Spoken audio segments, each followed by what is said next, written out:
जिस प्रकार से आज श्री लाला राम आदर्श इंटर कॉलेज के बच्चों ने इंटरमीडिएट में जिले में दूसरा स्थान प्राप्त किया है और 10वीं के छात्र ने जिले में 8वां स्थान प्राप्त किया है, तो ऐसे में ये सम्मान समारोह जो रखा गया है, इस पर आप बच्चों को क्या संदेश देना चाहेंगे? बच्चों के लिए क्या कहना चाहेंगे आप? देखिए, सबसे पहले सुमन देवी और काव्या जी, जिन्होंने फैजाबाद जनपद में दूसरा और 8वां स्थान प्राप्त किया है, उन्होंने जो मेहनत और लगन के साथ जो पढ़ाई की, उन दोनों बच्चों को बहुत बहुत शुभकामनाएं देता हूं कि आने वाले समय में वो समाज में, इस देश के अंदर, इस क्षेत्र का नाम रोशन करने का काम करें जी। और विद्यालय के प्रबंधक ने जो कार्यक्रम रखा है, निश्चित रूप से वो सराहनीय है।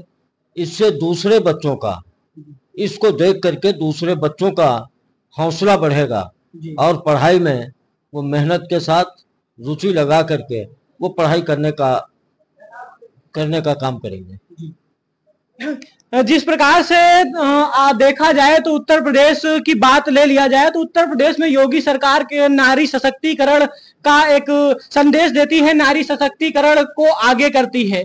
तो अभी हाल ही में एक घटना देखने को मिली है कि एक लड़की के साथ ऑटो में दुष्कर्म करने का प्रयास किया गया, तो उससे तंग आकर के लड़की ने ऑटो से छलांग लगा दी। तो आप इस पर क्या कहना चाहेंगे? आप इसको किस नजरिए से देखना चाहेंगे? देखिए, महिला सशक्तिकरण भाजपा का ये केवल एक झूठा नारा है और आज तक भारतीय जनता पार्टी ने, चाहे वो केंद्र की सरकार हो चाहे उत्तर प्रदेश की सरकार हो, इस देश और प्रदेश की जनता से भारतीय जनता पार्टी के लोगों ने जो वादे किए, आज तक उनमें एक भी वादा पूरा करने का काम भारतीय जनता पार्टी की सरकारों ने नहीं किया है। आप एक बेटी की बात कर रहे हैं, रोज ऐसी बड़ी बड़ी घटनाएं, और जो उत्तर प्रदेश की राजधानी है लखनऊ में आए दिन इस तरह की घटनाएं होती हैं। अभी आपने थोड़े दिन पहले पढ़ा होगा, हो सकता है आप लोगों ने खबर भी चलाई हो, 2 लड़कियां जो शादी बारात में स्वागत का काम करती थी, उनको कोई रिक्शे से छोड़ने के लिए ले गया और वो रिक्शा चालक ले जाकर के वो काकोरी तरफ ले चला गया। एक लड़की की हत्या कर दी, दूसरी भाग करके उसने जाकर के पुलिस को सूचना दी। तो ये एक घटना नहीं है। और मैं तो एक चीज कहता हूं, आप जिस भारतीय जनता पार्टी के चरित्र को आप इसी से देख सकते हैं और अंदाजा लगा सकते हैं कि उनका चरित्र क्या है। आप जिस जनपद में रहते हैं, मैं आपके जनपद की बात कर रहा हूं, 1991 में जब माननीय मुलायम सिंह जी उत्तर प्रदेश के मुख्यमंत्री थे, भारतीय जनता पार्टी के लोगों ने एक नारा दिया था कि राम लला हम आएंगे, मंदिर वहीं बनाएंगे। 3 बार हिंदुस्तान की हुकूमत में रहे, 3-4 बार उत्तर प्रदेश की हुकूमत में रहे, या उस वादे को पूरा करने का काम भारतीय जनता पार्टी के लोगों ने किया था? नहीं किया था। इस देश की सबसे बड़ी अदालत ने जब यह फैसला दिया कि आपको वहां मंदिर बनाना है, मस्जिद के लिए जगह सुरक्षित करना है, तब भारतीय जनता पार्टी के लोगों ने काम किया। जो भी सरकार होती उसको करना पड़ता। तो भारतीय जनता पार्टी के बारे में अगर आप कहें तो मैं तो कहता हूं कि वो झूठ बोलने वालों का एक गिरोह है। भारतीय जनता पार्टी एक समाजवादी पार्टी पर एक विशेष बड़ा आरोप लगाती है।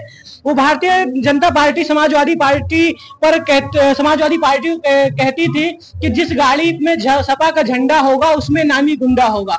और उस पर उन्होंने एक और आरोप लगाया था कि समाजवादी सरकार में लड़कियां सड़क पर निकलने से डरती हैं और भाजपा में लड़कियां बेखौफ है। इस पर आप क्या कहना चाहेंगे? क्या भारतीय जनता पार्टी के ये दावे सही हैं? मैंने पहले आपसे कह दिया है कि भारतीय जनता पार्टी के लोग केवल झूठ बोलना जानते हैं। और हमको याद है कि 2012 से 17 तक माननीय अखिलेश यादव जी की सरकार थी। केवल एक घटना हुई थी बदायूं में लड़कियों के साथ, और जब उसकी सच्चाई का पता लगा तो उसके परिवार और घर के लोगों ने उस लड़की की हत्या करने का काम किया था। बाकी 5 साल के अंदर कहीं ऐसी घटना नहीं हुई कि लड़कियों के साथ सामूहिक दुराचार की घटना हुई हो, दुराचार करके हत्या करने की घटना हुई हो। इस तरह की घटना कोई 5 साल लगातार नहीं हुई।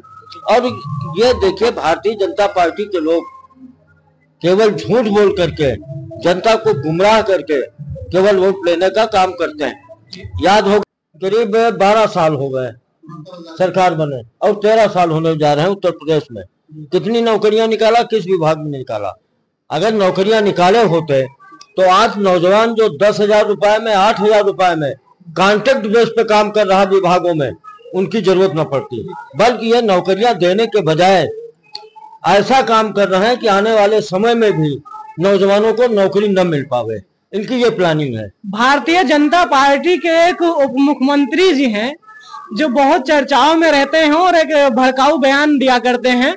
उन्होंने कहा कि समाजवादियों को और अखिलेश यादव को अपना डीएनए टेस्ट करवाना चाहिए, तो इस पर आप क्या कहना चाहेंगे? देखिए, इस पे मैं कुछ नहीं कहूंगा। कुछ लोगों की आदत होती है कि जनता में, चर्चा में बने रहने के लिए कुछ ना कुछ कहते रहना। तो ब्रजेश पाठक जी का यही काम है और कुछ नहीं जी। यानी कि सरकार पर भारतीय जनता पार्टी ने लगातार 2012 से एक बड़ा हमला बोला है और लगातार इसी कारण से शायद सरकार भी बना रही है दूसरे जातियों को उकसाकर। वो कहती है कि समाजवादी पार्टी में जातिवाद है। समाजवादी पार्टी की जब सरकार थी तो थाने को अगर कोई चला रहा था तो वो यादव चला रहे थे। इस पर आप क्या कहना चाहेंगे? अगर जातिवादी पार्टी होती जी, ठीक, तो आपके यहाँ सामान्य सीट पर अवधेश प्रसाद जी सांसद हैं, ठीक। शायद यहाँ जातिवादी होते किसी यादव को लड़ाया जाता, अवधेश प्रसाद जी को न लड़ाया जाता। समाजवादी पार्टी ही एक ऐसी पार्टी है जो सारे जाति और धर्म के लोगों को लेकर के साथ चलने का काम करती। वो चाहे सरकार में हो तब भी, और जब सरकार में नहीं रहते हैं तब भी जो लोग इस तरह की बात करते हैं, चाहे वो हमारे नेता स्वर्गीय मुलायम सिंह जी की सरकार रही हो, चाहे अखिलेश जी की सरकार रही हो, अगर उठा करके उनका मंत्रिमंडल देखोगे तो सबसे कम यादव मंत्रिमंडल में शामिल होते थे। अभी हाल ही में देखा जाए तो सीज फायर हुआ है और सीज फायर को कुछ लोग कहते हैं कि भारत के प्रधानमंत्री से दुनिया डरती है। और उसी तरह भारत के प्रधानमंत्री नरेंद्र मोदी ने सीज फायर का फैसला न लेकर के भारत और पाकिस्तान के बीच का जो फासला है, पहलगाम हमले से जो शुरुआत हुई थी सिंदूर ऑपरेशन, उसका समझौता ये एक निर्देशात्मक रूप से अमेरिका के राष्ट्रपति डोनाल्ड ट्रंप ट्वीट करके सबसे पहले वो करते हैं। क्या आपको ये नहीं लगता है कि भारत की कहीं ना कहीं किरकिरी हो रही है?